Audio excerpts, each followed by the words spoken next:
ইদানিং অনেকের মৃত্যুর পর তাদেরকে শহীদ বলে আখ্যা দেওয়া হয়। ব্যাপারটি কতটুকু সঠিক বলবেন কি? প্রিয় ভাই, রাসেলের উত্তরে আমরা বলতে চাই যে এ পৃথিবীতে আল্লাহর দ্বীনকে বাস্তবায়ন করতে যে অথবা বিজয়ী করতে যে কাফেরদের বিরুদ্ধে সশস্ত্র সংগ্রামে যে মুমিন ব্যক্তি নিহত হয় তাকে শহীদ বলে। রিপিট, আমি আবারও বলছি, আল্লাহর জমিনে আল্লাহর দ্বীনকে বিজয়ী করতে যে কাফেরদের বিরুদ্ধে সশস্ত্র সংগ্রামে যে মুমিন ব্যক্তি নিহত হয় তাকে শহীদ বলা হয়। সহিহ বুখারীর বর্ণনায় এসছে যে সাহাবারা আল্লাহ রাসূল সাল্লাল্লাহু আলাইহি সাল্লামকে জিজ্ঞেস করেছিলেন যে, হে আল্লাহর রাসূল, কারা আল্লাহর রাস্তায় জিহাদ করছে এটা আমরা কিভাবে বুঝবো? তার উত্তরে আল্লাহর হাবিব সাল্লাল্লাহু আলাইহি ওয়াসাল্লাম বলেছিলেন, মান কাতালা লিতাকুনা কালিমাতুল্লাহি হিয়াল উলিয়া ফাহুয়া ফি সাবিলিল্লাহ।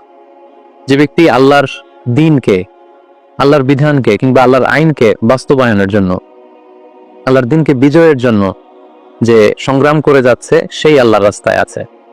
আর সে আল্লাহর রাস্তায় থাকা অবস্থায় যদি কেউ মৃত্যুবরণ করে বা নিহত হয় তাকে ইসলাম শহীদ বলে ঘোষণা করেছে।